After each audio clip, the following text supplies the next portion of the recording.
नमस्कार। आज की भावगंगा के 296वें अंक में आपका स्वागत है, अभिनंदन है। कल की भावगंगा लोगों को बहुत अच्छी लगी, उसकी कुछ प्रतिक्रियाएं भी आपके सामने रखता हूँ।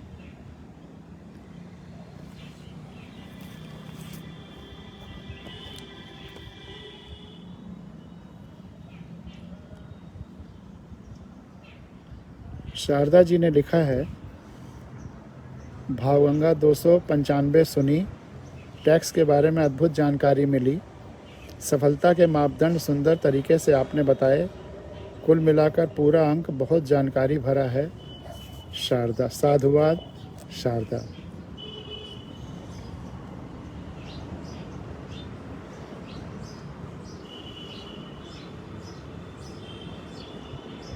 राम गोपाल तिवारी जी ने लिखा है, जो कि कुछ वरिष्ठतम व्यक्तित्व में हैं, 90 साल के उम्र है, लेकिन रोज़ भावगंगा सुनते हैं। संगम तट पर भावगंगा 294 की महिमा अपार है। समाज को आप जो ज्ञान रूपी उपहार दे रहे हैं, उसके लिए समाज ऋणी रहेगा। गंगा की तरह आपकी आत्मा पवित्र है, इसीलिए यह सब हो पा रहा है। कोटि कोटि साधुवाद एवं शुभकामनाएं। धन्यवाद और प्रणाम गोपाल जी। आपकी प्रेरणा भी इसमें बहुत हद तक शामिल है।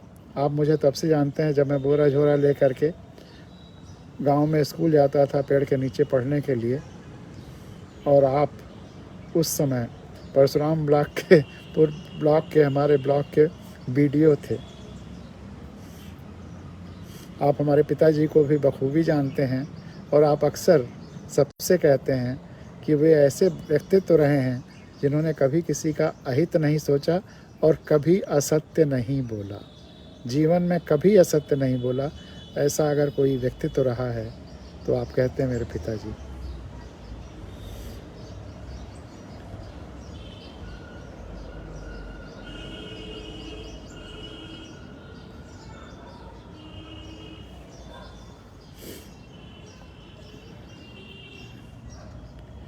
आर.डी. तिवारी जी ने लिखा, आपसे सुबह बात करने का मौका मिला। भावगंगा का प्रवाह ईश्वर की लोक कल्याणकारी प्रेरणा का वाहक है। चरित्र और व्यक्ति निर्माण का अलौकिक दृश्य। बाकी सारे उद्देश्य तो पूरे होने ही हैं। साभार आर.डी. तिवारी जी। इन्होंने उसी बात पर जो हम लोगों ने बात का हवाला दिया कि आपको से सुबह बात करके खुशी हुई, हम लोगों की बात यही हुई कि उन्होंने कहा कि आप बहुत, खास करके संगम तट पर जो पूरा मेरा व्याख्यान रहा, जिसका बहुत कम हिस्सा वीडियो में आ पाया है क्योंकि वो रिकॉर्डिंग पूरी सक्सेसफुल नहीं हो पाई थी, तो वो जब पूरी बातें इनको बताई तो उन्होंने कहा कि अच्छे लोग चुने जाएं, खास करके गांव पंचायतों में, फिर विधानसभाओं में, लोकसभाओं में, बहुत तो अच्छी बात है, लेकिन लोग अच्छे बने, इसकी भी आवश्यकता है। और भावगंगा सुन करके लोगों में अच्छाई का प्रस्फुटन होगा, खास करके नई पीढ़ी अच्छी बनेगी, तो भावगंगा दोनों काम कर रही है। अच्छे लोगों का निर्माण हो, अच्छे लोग विकसित हों, अच्छे लोग प्रस्फुटित हों, और साथ ही साथ लोग अच्छे लोगों को चुने भी। तो ये दोनों काम साथ साथ भावगंगा कर रही है। धन्यवाद तिवारी साहब इस बात को रेखांकित करने के लिए। और कलाम सिंह जी, जो सोशियोलॉजी के प्रोफेसर रहे हैं, बहुत ही अच्छे और बड़े थिंकर हैं, उनका कमेंट बहुत महत्वपूर्ण है। कहते हैं, highly remarkable explanation of budget keeping in perspective of directive principles. उन्होंने कहा कि ये जो डायरेक्टिव प्रिंसिपल्स या नीति निर्देशक तत्वों के कसौटी पर बजट को कसा भी जाए, और बजट बनाते समय नीति निर्देशक तत्व वह सिद्धांत हों जिसके आधार पर बनाया जाए, इस चीज़ को एम्फेसाइज करना, इस चीज़ को रेखांकित करना, इस चीज़ को चर्चा में लाना ये बहुत रिमार्केबल है, बहुत महत्वपूर्ण है। धन्यवाद कलाम साहब।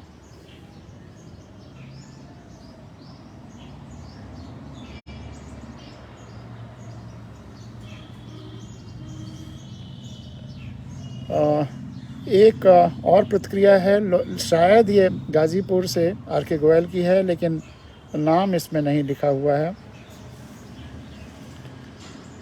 Well explained sir, collection of taxes should be evaporation without harming any water body and also distribute through rain equally without discrimination by nature. Thank you. इन्होंने कहा कि ये बहुत अच्छी तरह से आपने अभिव्यक्त किया है, एक्सप्लेन किया है, स्पष्ट किया है कि जो टैक्सेस का कलेक्शन है वो लाइक एवेपोरेशन होना, जिस तरह वाष्पीकरण होता है जल क्षेत्रों से, उनको किसी तरह का नुकसान पहुंचाए हुए डिफरेंट वाटर बॉडीज़ में, चाहे वो झील हों, चाहे नदी हों, चाहे तालाब हों, चाहे पोखरे हों, चाहे कुएँ हों, चाहे ऐसा कहीं बहता पानी हो, तो या कहीं भी पानी हो, तो उसका इवेपोरेशन नुकसान क्या कई जगह फ़ायदा करता है। घर को अगर लिपा पोता या पोछा जाता है तो सूखता है इवेपोरेशन की वजह से। तो इवेपोरेशन हमारे बहुत सारे कार्यों में मदद करता है, बहुत जगह फिसलन ख़त्म कर देता है। Equally without discrimination by nature, और बिना किसी भेदभाव के सब जगह से कलेक्ट करता है। आचार्य चाणक्य इज़ ऑल्सो राइट, अब वो कहते हैं कि आचार्य चाणक्य इज़ ऑल्सो राइट, आचार्य चाणक्य भी सही हैं ऑन देयर ओन अप्रोच, अपने पृष्ठभूमि में, अपने सोच में वो भी सही हैं। To collection of revenue should need to micro analysis, कि टैक्सेस का जो कलेक्शन है वह माइक्रो एनालिसिस, बहुत नीचे की तरफ से छोटी छोटी चीज़ों को एनालाइज करते हुए उसके माइक्रो मतलब हल्के या लघु एनालिसिस, लघु स्वरूप का, लघु या छोटे रूप में क्या उसका प्रभाव पड़ रहा है उसका भी विश्लेषण करते हुए करना चाहिए। But evaporation theory of revenue collection is best and most significant, लेकिन अंत में ये कहते हैं कि जो ये वाष्पीकरण वाली थ्योरी है ये सबसे अच्छी है एंड मोस्ट सिग्निफिकेंट, और सबसे ज़्यादा महत्वपूर्ण है। धन्यवाद। और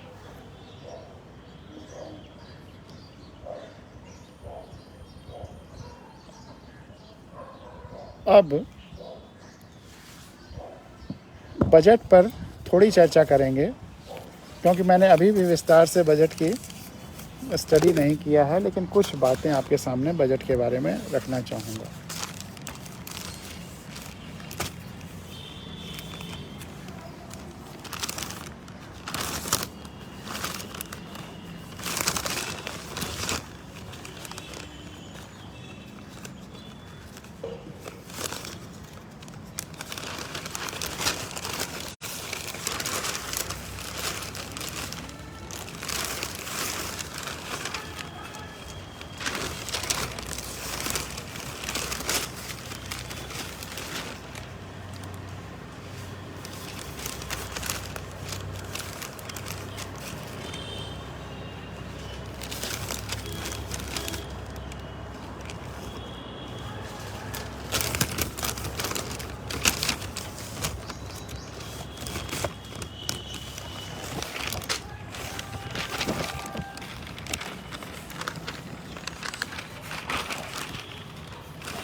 अखबार में ढूंढने में टाइम लग गया, उसी अखबार में कुछ पॉइंट्स जो फैक्ट्स हैं वो लेने के लिए उस पर अंडरलाइन कर दिया था।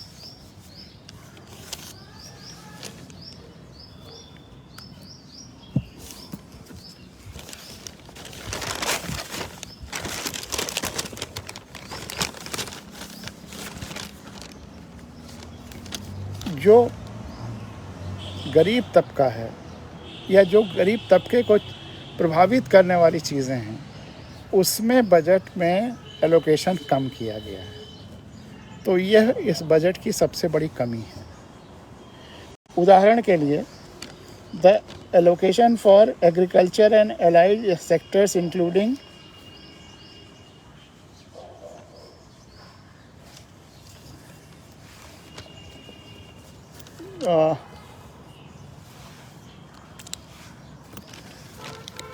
poverty alleviation programs have been given short shift in budget 2023। जो गरीबी को कम करने की या गरीबी रेखा के नीचे जो लोग रह रहे हैं, जो सीमांत पे हैं, उनकी देखभाल करने वाले आइटम्स पे, सेक्टर्स पे धन कम दिया गया है। The most important among them is MNREGA. MNREGA बहुत पॉपुलर है, इसकी बहुत सी आलोचनाएं भी की जाती हैं और आलोचनाओं में भी बहुत दम है और बेहतर तरीके से इसको इम्प्लीमेंट करना चाहिए, ये सही है। लेकिन अगर हम मनरेगा को मानते हैं कि यह वाकई कल्याण कर रहा है, तभी तो पिछले सालों तक इतना बढ़ाते चले गए इस पे allocation. Whose allocation has been cut to 60,000 crore. पहले 1 लाख कुछ करोड़ था, इससे 60,000। The actual expenditure is in 21-22 was 98,468 crore and the expected expenditure in 2020-23 is 89,400 crore। इस बार 60,000 का एलोकेशन रखा गया है। तो एक तो यह सीधे सीधे जो लोग काम नहीं कर पा रहे हैं वहाँ आवश्यकता है, या गांव के जो वाकई नीड्स हैं, ज़रूरतें हैं, उनको पूरा करने के लिए कोई योजना बन रही है, तो उसके लिए। अब यहाँ पर फिर मैं कहना चाहूँगा कि ये जो 60,000 करोड़, 89,000 करोड़ या 1 लाख, पहले 1 लाख से ऊपर भी हुआ करता था, ये सीधे सीधे गांव पंचायतों को देना चाहिए।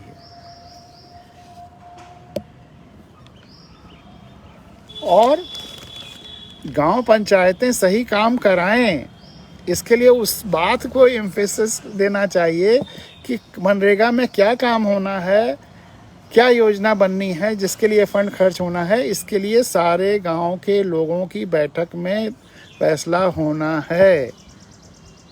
ये जो संविधान के 73वें संविधान संशोधन के बाद प्रोविजंस आए हैं, इनको जन जन तक पहुंचाना ज़रूरी है।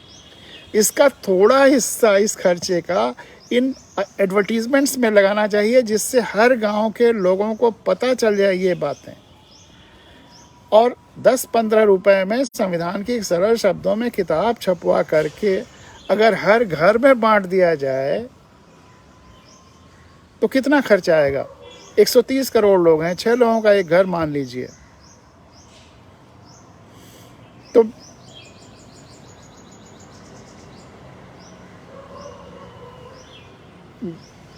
20 करोड़ लोग, 20 करोड़ घर हुए। और अगर 10 रुपए की किताब मान लिया जाए तो 200 करोड़ रुपए चाहिए हर घर में एक किताब रखने के लिए संविधान की, और जिसमें मोटे मोटे में लिखा दिया जाए कि सारे फैसले गांव के लोगों को करने हैं। और अगर गांव के लोग 2 साल तक प्रधान का काम देखने के बाद पाएँ कि वो ठीक काम नहीं कर रहा है तो उसको निकाल सकते हैं, उसकी सरल प्रक्रिया वो भी उसमें लिख दिया जाए, तो देश उलटने लगेगा, देश में चमत्कार होने लगेगा। ये इतनी बातें जहाँ गांव में लोग जान जाते हैं वहाँ चमत्कार होने लगता है, मिरेकल होने लगता है। आज ब्रजेश मिश्रा जी जो कमांडेंट हैं यूपी सर्विसेज में, उत्तर प्रदेश सिविल सर्विस में, उनसे पूछिए, उन्होंने क्यों 100 किताब सरल शब्दों में संविधान वाली अपने गांव और उसके आसपास 2015 के पहले बांटी थी। पूरा गांव बदल गया, गांव के लोगों ने अच्छे लोगों का चुनाव दिया और आसपास के लोगों ने भी। आसपास ये अफवाह फैल गई कि वहाँ उन गाँव में एक जादुई किताब आई और गांव बदल गया। वो जादुई किताब क्या है? वो शहीदों के सपने हैं, वह शहीदों की तपस्याएं हैं, और उनका वर्णन करने वाली और संविधान का वर्णन करने वाली वह संविधान की किताब है। आप करके देखिए तो सही। मैं बिना किसी संसाधन के पिछले 8.5 साल तक अगर जिन चीज़ों को यहाँ तक ला पाया हूँ, तो आप सब लगिए, सरकार से आग्रह करिए कि इस तरह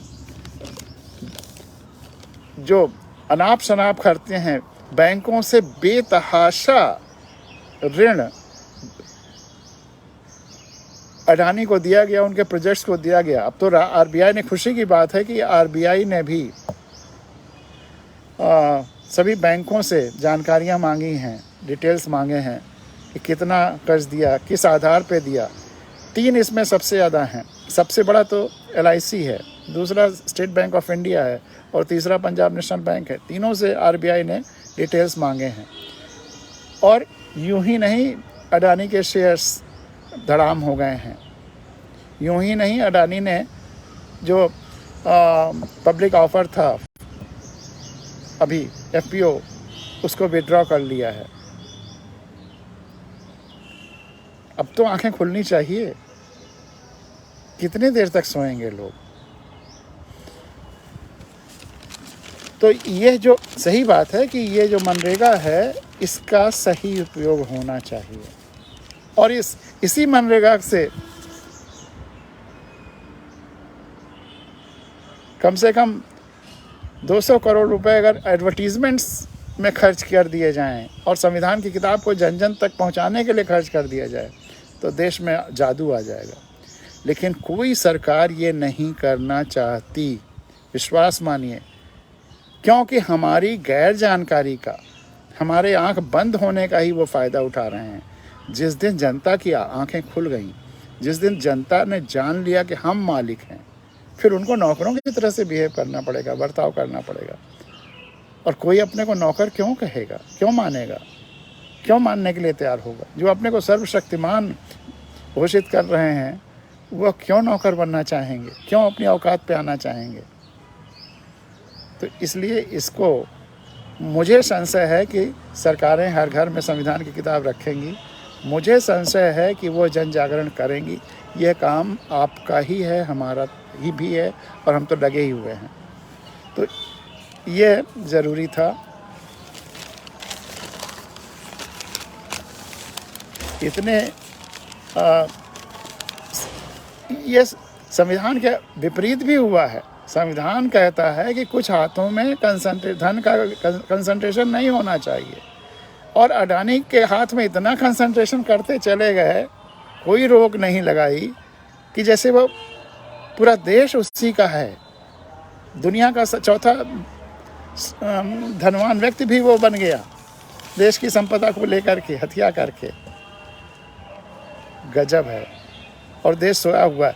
लेकिन अच्छा है कि देश जागा, तभी तो उसके शेयर्स में बिकवाली आई, उसकी शेयर्स की लोगों में चाहत कम हुई, उसके शेयर्स के दाम घटे। वो इसी वजह से हुआ कि लोगों की आंख खुलने लगी है। तो poverty alleviation programmes have been given short shift in budget 2023. The most important among them is Manrega, whose allocation has been cut to 60,000 crore. The actual expenditure in 2021 and 22 was rupees 98,468 crore, and the expected expenditure in 2022-23 is 89,400 crore. The total allocation for National Social Assistance Scheme, along with scheme Anganwadis, the National Livelihood Mission and Nutrition Program, has stagnated at less than rupees 60,000 crore. ये 60,000 करोड़ बराबर रहने दिया गया और इसमें growth नहीं हुई। National social assistance scheme में जैसे आंगनवाड़ी और न्यूट्रिशन प्रोग्राम में जितना था उतना ही रहने दिया गया। As a ratio in GDP, the allocation for the above anti-poverty programs has declined from 0.79% in 2023 to 0.53%. Gross domestic product GDP का एंटी ये जो परसेंटेज है इन दोनों प्रोग्रामों में,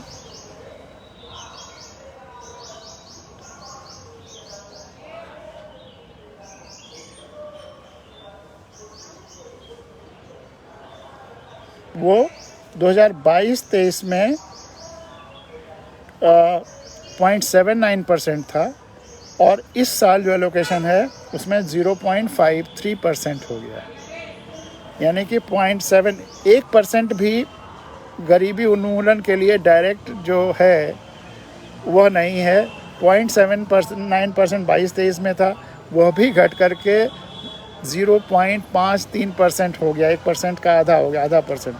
The other two major programs are the drinking water and housing programs, which an overall allocation of rupees 1.5 lakh crore and an increase of 13% from the revised estimate of 22-23, but still below the budget estimate of 21-22। एक बहुत महत्वपूर्ण और है drinking water and housing programme. Drinking water and housing programme जो सरकार कहती है हमारा महत्वपूर्ण एरिया है काम करने का, उसमें 22-23 से तो 13% बढ़ा है, लेकिन 21-22 में जो बजट था उससे कम है। 21-22 में जितना दिया गया था उससे कम है, 22-23 से 13% ज़्यादा है, जबकि उसमें और ज़्यादा उम्मीद थी बढ़ने की। The allocation for agriculture and allied sectors including PM Kisan is 1.5 lakh crore lower than the budget estimate for 22-23। 22-23 का जो बजट एस्टिमेट था उससे कम है एग्रीकल्चर और एलाइड सेक्टर्स और पीएम किसान, इन सबको मिला करके 22-23 से कम है। The food subsidy has been cut by 31%। जो फूड सब्सिडी दी जा रही है वह 31% कट कर दिया गया है, 2.87 लाख करोड़ से 1.97 करोड़। जो खाने में सीधे सब्सिडी दी जा रही है वह कम कर दिया गया है, लेकिन इसमें जो ये कहा जा रहा है कि 80 करोड़ लोगों को हम फ्री भोजन देंगे साल भर। जब हम गरीबी रेखा के नीचे हमारे यहाँ 40% के आसपास लोग हैं, तो उन 40% लोगों को खाने का भोजन दिया जाए। मिडिल क्लास, ये तो मिडिल, बाकी जो 40% और से ऊपर वाले हैं वो मिडिल क्लास में आ जाते हैं। वह अपना जीवन यापन अगर कर रहे हैं तो उसको खाने में उनको न दे करके उनको और अच्छी चीज़ें दी जाएं, उसको शिक्षा में इस्तेमाल किया जाए, शिक्षा अच्छी की जाए। शिक्षा अच्छी करना और स्वास्थ्य अच्छा करना सबसे ज़रूरी है, उस सेक्टर को ध्यान में रखना ज़रूरी है। और उनको कोई बहुत बड़ी बड़ी चीज़ें नहीं चाहिए, इंटरमीडिएट लेवल तक अच्छी शिक्षा दे दी जाए, सारे चीज़ों की अच्छी शिक्षा दे दी जाए, नकल उकल ख़त्म करा दिया जाए, बहुत कुछ हो जाएगा, देश बदल जाएगा। तो शिक्षा और स्वास्थ्य में सही जगह पैसे का खर्च करना ज़रूरी है। ये 40% जो बिलो पॉवर्टी लाइन है इनको आप फ्री खाना दीजिए, कोई बात नहीं है, लेकिन जो बाकी 40% को देने में जितना खर्चा कर रहे हैं, अगर उसका इस्तेमाल लोगों को अच्छी शिक्षा देने में किया जाए तो वो बेहतर है। कहा जाता है ना कि it is better to provide, instead of providing fish, it is better to provide capacity to fish, या it is better to teach fishing। हम किसी को फ्री भोजन देने की जगह पे अगर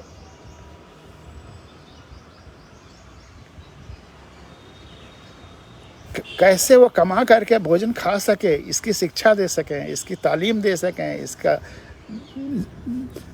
इसके लिए तैयार कर सकें वो कहीं ज़्यादा है। शिक्षा पर सबसे ज़्यादा एलोकेशन होना चाहिए, शिक्षा सही होनी चाहिए।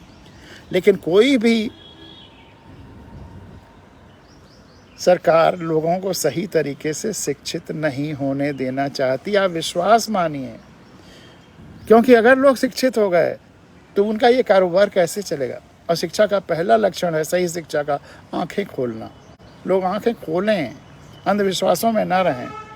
तो इसलिए ये इस बजट में भी वो सारी चीज़ें हैं जो एक ऐसी सरकार जो लोगों को अशिक्षित, लोगों को कमज़ोर, लोगों को आंख बंद किए हुए, लोगों को अंधविश्वासों पर विश्वास करने वाला और ऐसे लोगों के अफवाहों के बहकावे में आने वाले, ऐसे जो भीड़ तैयार करना है, उसके लिए ये बजट बहुत सही है। इसमें कोई कमी नहीं, परफेक्ट है अगर उस एंगल से देखा जाए। लेकिन अगर जनता, जन जागरण भारत को एक वाकई लोकतांत्रिक देश बनाने के हिसाब से है, लोगों के कल्याण के लिए है, तो बजट एकदम गलत है।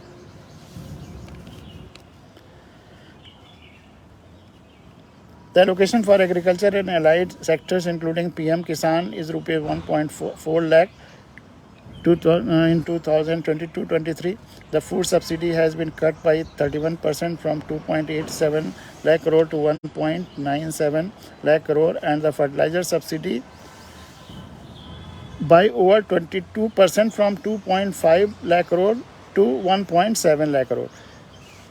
फर्टिलाइज़र में जो सब्सिडी है वह कट कर दी गई 22%, 2.25 लाख से 1.7 लाख करोड़। इस तरह से अनायास सब्सिडी कर देना गलत है। यह सब्सिडी कट करना भी सही हो जाता, कभी कभी सही तरीके से कोई काम किया जाए तो हो सकता है ज़रूरी हो। किसान जितनी ज़रूरत है उससे ज़्यादा खाद डालते हैं फर्टिलाइज़र्स खेतों में। उसके लिए हर खेत हर बार फर्टिलाइज़र डालने का पहले टेस्ट होना चाहिए। मैं शुरू से कहता हूँ, पिछले 20-25 साल से कहता आ रहा हूँ कि छोटे छोटे किट 10-10 रुपए में तैयार हैं, जिनको प्राइमरी स्कूल में बच्चों को सिखा दीजिए, वो जाके टेस्ट कर लें अपने खेत को और जितनी ज़रूरत है उतना ही खाद डाली जाए।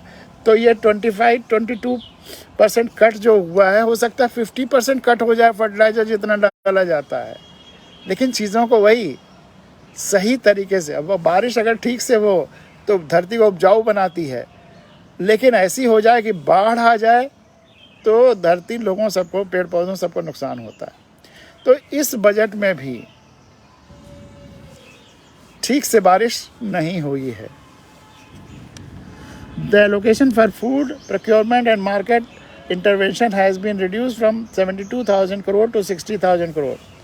Allocation for food procurement, जो जनता से अनाज और फूड खरीदा जाता है, प्रोक्योर किया जाता है, एंड मार्केट इंटरवेंशन के लिए, मार्केट उनके लिए प्रोवाइड करने के लिए जो खर्चा है, जाहिर सी बात है वो किसानों के लिए या छोटे उद्योगों के लिए है, वो 72 करोड़ से घटाकर 60 करोड़ कर दिया गया। The education and health sector have seen a marginal improvement from the budget estimate for 2022-3. Education और हेल्थ सेक्टर में थोड़ा सा इम्प्रूवमेंट है 22-23 की तुलना में, but are totally inadequate in terms of the requirement. लेकिन रिक्वायरमेंट के टर्म्स में बहुत कम है। शिक्षा और स्वास्थ्य ये दो सेक्टर्स हैं जहाँ पर जितनी ज़रूरत है उतनी मिलनी चाहिए। जो बीमार है उसको हर हालत में भी स्वास्थ्य लाभ मिलना चाहिए। और एजुकेशन के बारे में कहा गया है कि बचपन का नाम आज है, कल नहीं। अगर एक बच्चा ग्रो कर रहा है, उसको आज सही समय पर सही शिक्षा नहीं मिली तो बाद में कब मिलेगी। तो बच्चे की नीड पूरी तरह से फुलफिल होने के लिए आज व्यवस्था होनी चाहिए। शिक्षा में हर बच्चे को अच्छी से अच्छी शिक्षा मिले, इसकी आज व्यवस्था होनी चाहिए। ये सारे सेक्टर से प्रायोरिटी है, उधर ध्यान देना चाहिए। व्यवसायों के लिए जो लोन आप दे रहे हैं वो व्यर्थ है, वो या जो और सुविधाएं दे रहे हैं वो व्यर्थ है, वो कहीं ना कहीं से अपना मैनेज कर लेंगे। लेकिन बच्चों की शिक्षा, इसको नहीं टाला जा सकता। और हर गरीब बच्चे को शिक्षा मिले, ये कोई पूंजीपति और पूंजीपति वाले प्राइवेट स्कूल नहीं करेंगे, ये सरकार को करना पड़ेगा। इसलिए इसको किसी और पे छोड़ना महा अपराध है, मैं तो ये कहूँगा। The allocation in terms of as a ratio of GDP, the allocation for education had witnessed a steady decline from the NDA regime from 0.6% in 13-14 to 0.37% in the present budget. थोड़ा सा वो मार्जिनल इम्प्रूव है quantity के terms में education और health sectors पे 22-23 की तुलना में, लेकिन जीडीपी की तुलना में, जो टोटल ग्रॉस डोमेस्टिक प्रोडक्ट है उसकी तुलना में, क्योंकि ग्रॉस डोमेस्टिक प्रोडक्ट 22-23 में कम रहा, इस बार बढ़ा है, तो जीडीपी की तुलना में education has witnessed study decline. Education में स्टडी धीरे धीरे घटता ही चला गया है।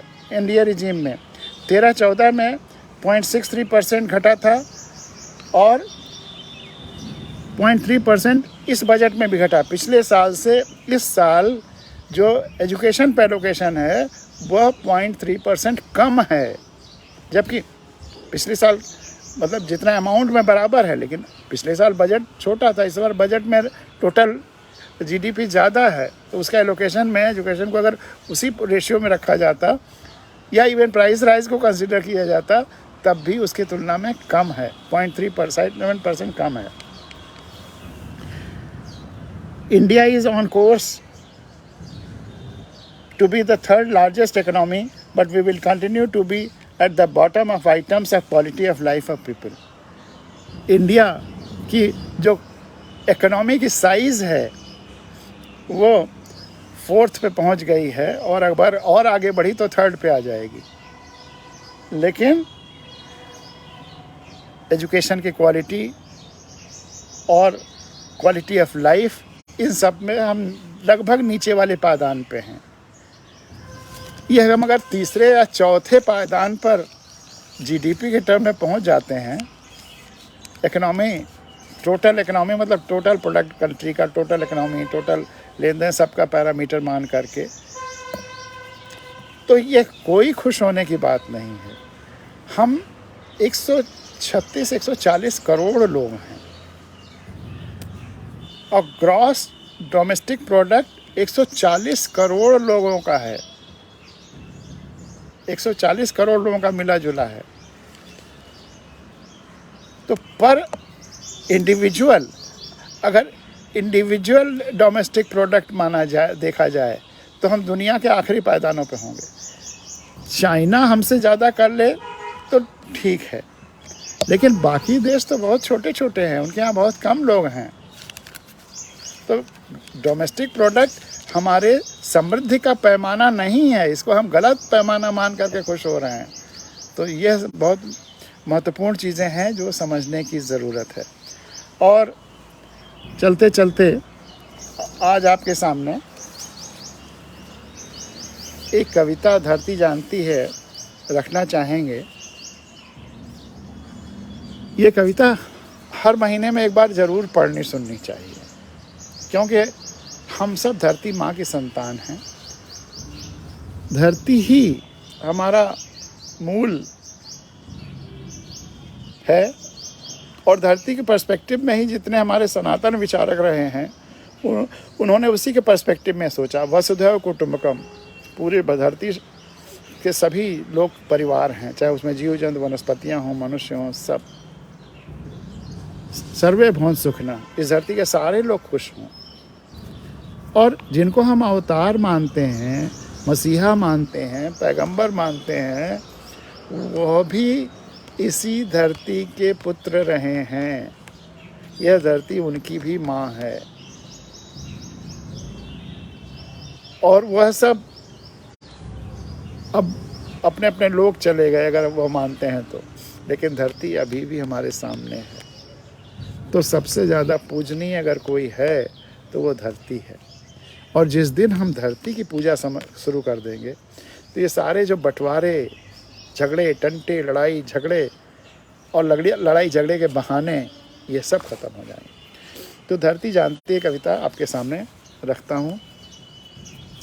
धरती को एक बड़ा प्यारा शब्द है अंग्रेजी में, गाया।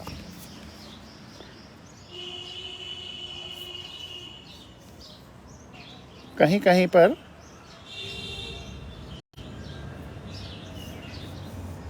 इसको गिया भी प्रोनाउंस किया जाता है।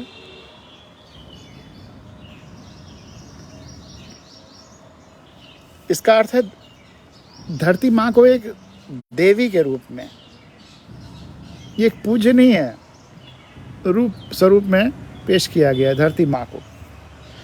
The hypothesis that living and non living components of earth function as a single system. धरती पे जो लिविंग और नॉन लिविंग, जो जीव और निर्जीव जो तत्व हैं, एक सिंगल यूनिफाइड सिस्टम के रूप में कार्य करते हैं।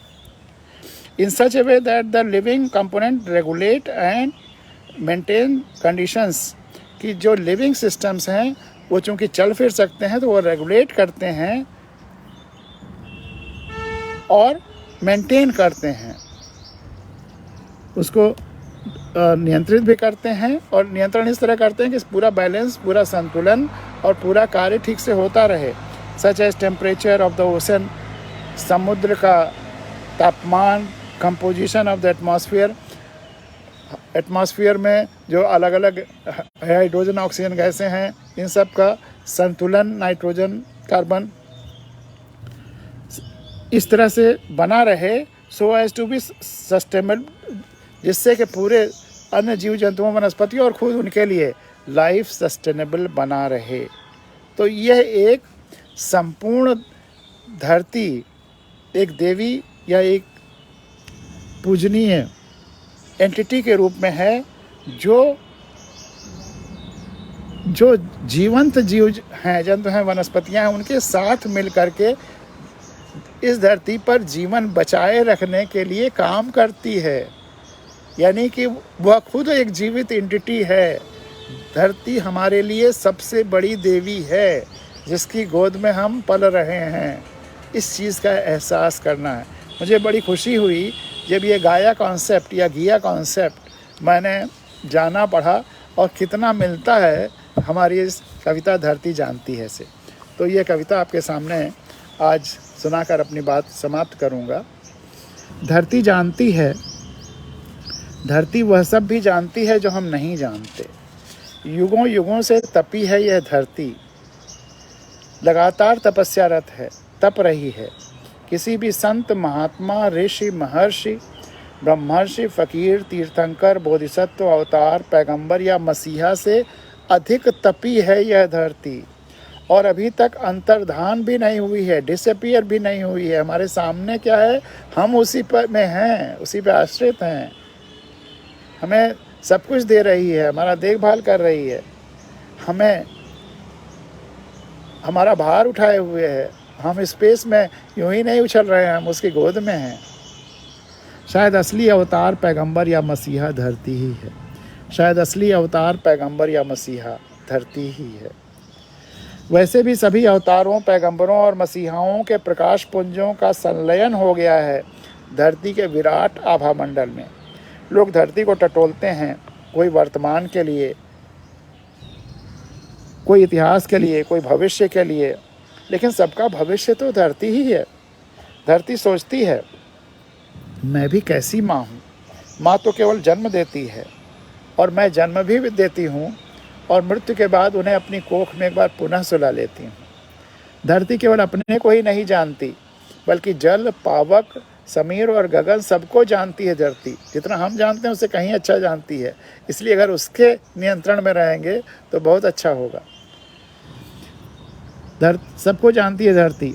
सौरमंडल, अंतरिक्ष, आकाश गंगा और समग्र काल और सृष्टि सभी को जानती पहचानती है धरती। सारे नैसर्गिक नियमों को, नैसर्गिक प्राकृतिक जानती मानती है धरती। अग्नि, जल, वायु या आकाश धरती के रित के साथ जब अपना स्वर मिलाते हैं, रित व्यक्त होने के पहले की जो विचार वाली या शुरुआत की जो अवधारणा या स्थिति है, वो व्यक्त नहीं हुई है, शब्द में नहीं आई है, या आवाज़ में नहीं आई है, या कर्म में नहीं आई, उसके पहले की अवस्था। धरती के रित के साथ जब अपना स्वर मिलाते हैं तो निकलती हैं विभिन्न ध्वनियाँ। उनमें अधिकांश तो ममतामयी एवं प्रिय ही होती हैं, लेकिन कभी कभी वे रूप धर लेती हैं ज्वालामुखी, बाढ़, तूफान, भूकंप या महामारियों का। काश हम आकाशवाणियों के साथ साथ समय रहते सुन पाते धरती वाणियों को भी। धरती वैज्ञानिक भी है और प्रयोगशाला भी। धरती स्टेज भी है, कहीं अनकही कथा भी और रहस्य भी। धरती सारे आवेश अपने में समेट लेती है, फिर भी रहती है अनावेशित। कोई भी आप जब आपके घर में बिजली का कनेक्शन होता है तो एक तार ज़मीन पे धरती में निकाल दिया जाता है। कहीं अगर कोई शॉर्ट सर्किट वगैरह होने लगे तो चार्ज सीधे धरती पे चला जाए, न कि और पूरे घर के इंस्ट्रूमेंट्स को और कहीं आग लगाए। जितनी भी मूर्तियां हैं जिन्हें हम पूजते हैं, जितनी भी इमारतें हैं जिनको हम पूजते हैं, सभी धरती के टुकड़े हैं। हम टुकड़ों की जगह पूरी धरती की इबादत कब करेंगे, पूरी धरती की पूजा कब करेंगे, या पूरी धरती को ईश्वर का प्रतीक कब मानेंगे? जब जब लड़ाइयाँ हुई हैं परिवारों में या राज्यों में, तो बेवजह कटी खपी नपी है धरती, और फिर भी अखबारों किताबों में कितनी कम छपी है धरती। सारी गंदगी लोग करते हैं और उनको समेटती सहेजती है धरती। सबकी तपस्या की साथी, साधन और साक्षी रही है धरती। फिर भी फल और यश सबको लेने दिया, स्वयं नेपथ्य में ही, पर्दे के पीछे ही रही धरती। धरती को जानने के लिए न तो किसी परिभाषा की ज़रूरत है और न ही किसी शास्त्र की, क्योंकि अपनी परिभाषा और शास्त्र भी स्वयं ही है धरती। आकाश के अंदर धरती है, यह सच है, लेकिन यह भी उतना ही सच है कि धरती के अंदर आकाश भी है। लोग कहते हैं आत्मा आकाश से आती है। मैं जानता तो नहीं, लेकिन मुझे विश्वास है कि आत्मा भी धरती से आती है, या धरती के अंदर के आकाश से आती है। काश सभी ये मान पाते कि हमारी आत्मा किसी और अंतरिक्ष या आकाश से नहीं आई है। धरती के साथ साथ शरीर के साथ साथ धरती से वही उपजी है आत्मा भी। इसीलिए आत्मा अपनी शांति के लिए किसी और स्वर्ग की कामना न करे, धरती को ही क्यों न स्वर्ग माने और बनाए। कहा जाता है धरती माँ है और पिता आकाश। यह भी कहते हैं मातृत्व एक निश्चितता, सर्टेनिटी है, और पितृत्व एक संभाव्यता, प्रोबेबिलिटी। और फिर धरती को कहते हैं भोगलोक, पापलोक, मृत्युलोक, दुखलोक, और आकाश में कल्पना करते हैं स्वर्गलोक की। एक संभाव्यता के लिए हम युगों युगों से कर रहे हैं तिरस्कृत निश्चितता को, धरती को। तो क्यों न धरती को ही हम स्वर्ग माने और स्वर्ग बनाएं। धरती मनुष्य और जीवों के साथ साथ राज्यों की भी माँ है, धर्मों की भी, व्यवस्थाओं की भी, सभ्यताओं की भी, और अवतारों पैगंबरों की भी। धरती पर रहने वाले सारे मनुष्य, जीव जंतु और वनस्पतियों से धरती का एक ही रिश्ता है, जबकि अलग अलग देवताओं, अवतारों, पैगंबरों, मसीहाओं से रिश्ते हैं अलग अलग। अतः धरती को पूजना, पवित्रतम मानना, धरती के प्रति उस सार्वभौमिक यूनिवर्सल रिश्ते का सम्मान होगा। अब देखिए, लोग गणेश की तर्ज पर माता पिता गुरु का ध्यान कर लेते हैं, परिवार का ध्यान कर लेते हैं, परिक्रमा कर लेते हैं और सोचते हैं कि पूरी धरती का ध्यान हो गया, परिक्रमा हो गई। याद करिए, गणेश और खडानन दोनों शिव जी के बेटे, दोनों से ये तय हुआ, ये परीक्षा उनका शुरू हुआ कि पूरी धरती का परिक्रमा करके कौन सबसे पहले आ जाता है। और खडानन केवल माता पिता की परिक्रमा करके जाके, अब गणेश माता पिता के परिक्रमा करके जाकर बैठ गए, और बेचारे खडानन पूरी धरती के परिक्रमा कर रहे हैं। तो खडानन के साथ कितना बड़ा अत्याचार हुआ। अगर माता पिता मतलब धरती, तो ये प्रश्न में लिखना चाहिए था ना कि कौन धरती की परिक्रमा करके सबसे पहले आता है, और माता पिता बराबर धरती। ये लिखा नहीं गया प्रश्न पत्र में। प्रश्न कुछ था, उत्तर कुछ दिया गया, और प्रश्न का गलत आशय लगाकर बिना बताए परीक्षाफल कुछ और दे दिया गया। और शराफत देखिए खडानन की कि रिजल्ट पर पुनर्विचार के लिए, रिवैल्यूएशन के लिए आवेदन भी नहीं दिया। आइए हम सब एक बार उक्त परीक्षाफल पर पुनर्विचार के लिए खडानन की तरफ से धरती की तरफ से आवेदन देते हैं। गलत परीक्षाओं और गलत नतीजे घोषित करने की एक लंबी परंपरा रही है मिथकों में, इसको तोड़ना होगा। गणेश के मिथक को तो बहुत ही अधिक गलत प्रयोग किया गया। जो भी गुरु की परिक्रमा नहीं करता उसे सफलता नहीं मिलती, भले ही पूरी दुनिया की परिक्रमा कर ले, पूरी दुनिया का ज्ञान हासिल कर ले। लंबी परिक्रमाओं की परंपराएं सच्चे अर्थों में धरती से जुड़ने की परिक्रमाएं हैं। अधिकांश हिस्सों में, धरती का भारत के तो विभिन्न हिस्सों में लंबी परिक्रमाएं करने का क्रम, ये परंपरा है। चाहे अयोध्या के आसपास 14 कोसी, 14 कोसी, 84 कोसी, 5 कोसी, ऐसे साउथ में है, सुल्तानगंज से वैद्यनाथ धाम तक है। तो ये जब परिक्रमाएं जब आप करते हैं, लंबी परिक्रमाएं, तो इसमें चलते चलते आपका मुंह हर दिशा में घूमता है। तो पूजाएं विवादित भी हो सकती हैं, लेकिन परिक्रमाएं निर्विवाद हैं। पूजा में यह है कि आप एक ही इस दिशा में केवल मुंह करके घूमेंगे, लेकिन लंबी परिक्रमाओं में अब हर तरह आपका मुंह जाएगा। तो पूजाएं विवादित भी हो सकती हैं, लेकिन परिक्रमाएं निर्विवाद हैं। आइए यथासंभव परिक्रमाएं करें। हम नहीं कहते कि सूर्य, चंद्र, ग्रहों, नक्षत्रों की महिमा कम हो या उनकी पूजा न हो, लेकिन उनकी पूजा से मतभेद उभर सकते हैं। कोई का ग्रह की पूजा करेगा और कोई खा ग्रह का पूजक हो सकता है, और का की पूजा का विरोधी। हम यही कहते हैं कि आप किसी भी ग्रह, नक्षत्र या देवता की पूजा करिए, लेकिन उसका प्रतीक पूरी धरती को ही मानिए। धरती की पूजा का यह अर्थ भी नहीं होगा कि हम फिर मान लें कि सूरज तथा सभी ग्रह नक्षत्र धरती की परिक्रमा करते हैं, और एक बार फिर इस सच को कहने वाले कि धरती सूरज की परिक्रमा करती है का गला घोंट दें गलीलियो की तरह। नहीं, धरती की पूजा सत्य के साथ ही होगी, और धरती की पूजा का मतलब पूरी धरती की पूजा, उसके किसी खंड की नहीं। कृष्ण ने इंद्र के स्थान पर गोवर्धन पर्वत की पूजा कराई थी। कबीर ने व्यंग में ही कहा, पहाड़ पूजे हर मिलें तो मैं पूजूं पहाड़। पहाड़ पूजने से कबीर को हर मिलते या नहीं कहा नहीं जा सकता, लेकिन वह पहाड़ जिसका एक अंग है, उस धरती को पूजने से हर जरूर मिलेंगे।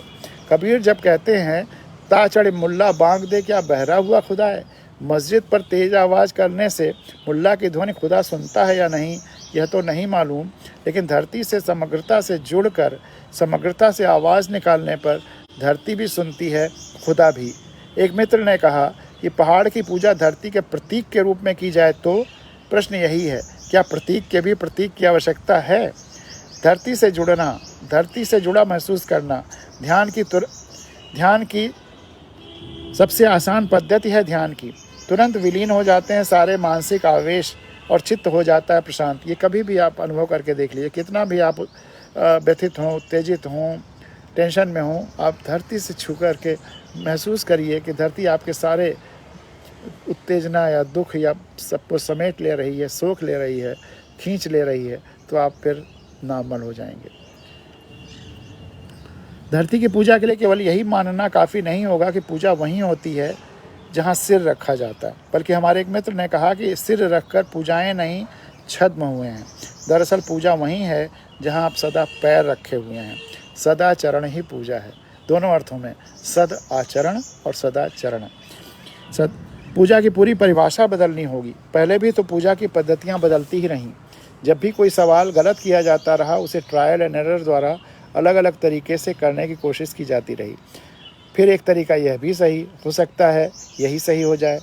वैसे धरती पूजा चाहती नहीं, लेकिन फिर भी जब भी हम धरती से भावनात्मक रूप से जुड़े हुए हैं तो उसकी पूजा ही कर रहे हैं। धार्मिकता इतिहास की तलाश में लोग धरती की खुदाई तक कर डालते हैं। ग मीटर तक खोदते हैं तो एक अवशेष मिलता है। कल को कोई दूसरी व्यवस्था 2 ग मीटर खोद कर दूसरा अवशेष निकालती है। कल को तीसरी व्यवस्था 3 ग मीटर, कल को चौथी, इसी प्रकार 5वीं, 6ठी, 7वीं व्यवस्थाएं आती हैं और भिन्न भिन्न अवशेष निकालती हैं। लेकिन इन सब खुदाइयों के बाद अंत में जो निकलता है वह होता है मिट्टी और पानी। वही अध्यात्म का प्रतीक होता है, क्योंकि धार्मिक स्थलों के अवशेष हो सकते हैं, धर्मों के अवशेष हो सकते हैं, इतिहासों के अवशेष हो सकते हैं, लेकिन अध्यात्म का कोई अवशेष नहीं होता। अध्यात्म का कोई अवशेष नहीं होता। और यह सब होता देखकर धरती क्या सोचती है? मुझे ही खोद रहे हैं धार्मिक स्थलों इतिहासों के अवशेषों के लिए। और मैं जो स्वयं, देखिए तमाम चिड़ियाँ आ गई हैं इधर उधर सब, और मैं जो स्वयं सबसे निकट और बड़ी मूर्ति कहानी हूँ ईश्वर की, उसे देख भी नहीं रहे हैं। धरती का अक्सर अर्थ साम्राज्य ही लिया गया, इसीलिए प्रश्न उठाए गए, धरती का नेता कैसा हो, धरती का सेवक नहीं कहा गया। अब एक मंत्र बदलने की ज़रूरत है, बहुत महत्वपूर्ण बात। वीर भोग्या वसुंधरा के स्थान पर अब शाश्वत मंत्र होना चाहिए, सर्व पूज्या वसुंधरा। धरती की पूजा सेवा वही कर सकता है जो धरती को सुन सकता हो, महसूस कर सकता हो, समझ सकता हो, संवाद कर सकता हो। क्योंकि धरती निकट दिखती है, इसलिए हर व्यक्ति धरती पर अधिकार चाहने लगा। जो दृश्य है और निकट है, व्यक्ति उस पर अधिकार करना चाहता है, और जो अदृश्य है उसे पूजना चाहता है। जबकि आखिरी पैराग्राफ, जबकि पूजा का संतुलित स्वरूप यही है कि जो निकट है, दृश्य है और संपूर्ण है, वही विराट ईश्वर का सर्वश्रेष्ठ प्रतीक है पूजने के लिए। यदि सभी लोग धरती की पूजा करने लगें तो सहज ही खत्म हो जाएंगे अधिकांश झगड़े टंटे। लेकिन धरती की पूजा का अर्थ धरती पर अधिकार जमाना नहीं होगा। अधिकार जमाना कुछ और है, तथा पूजा करना, समझना, संवाद करना कुछ और। विराट ब्रह्म को समझना ही अध्यात्म है, विराट ब्रह्म को समझना ही अध्यात्म है। लेकिन पूजा अक्सर प्रतीक की ही होती है, और धरती ही विराट ईश्वर का सबसे आदर्श प्रतीक है पूजने के लिए, और धरती ही विराट ईश्वर का सबसे आदर्श प्रतीक है पूजने के लिए। यह कितना अच्छा है कि धरती जानती है, यह कितना अच्छा है कि धरती जानती है। काश इस धरती के सारे लोग धरती को पूजने लगें तो सारे झगड़े टंटे बंटवारे ख़त्म हो जाएंगे। वह दिन आएगा, जल्दी ही आएगा, और जितना तरह तरह के संकट आएंगे हमारे द्वारा निर्मित या अदरवाइज़, तो हमें वो और ठेलेंगे, मजबूर करेंगे कि हम धरती की पूजा शुरू करें, और फिर एक बार धरती और उसके सभी जीव जंतु वनस्पति परिवार की तरह से रहने लगें।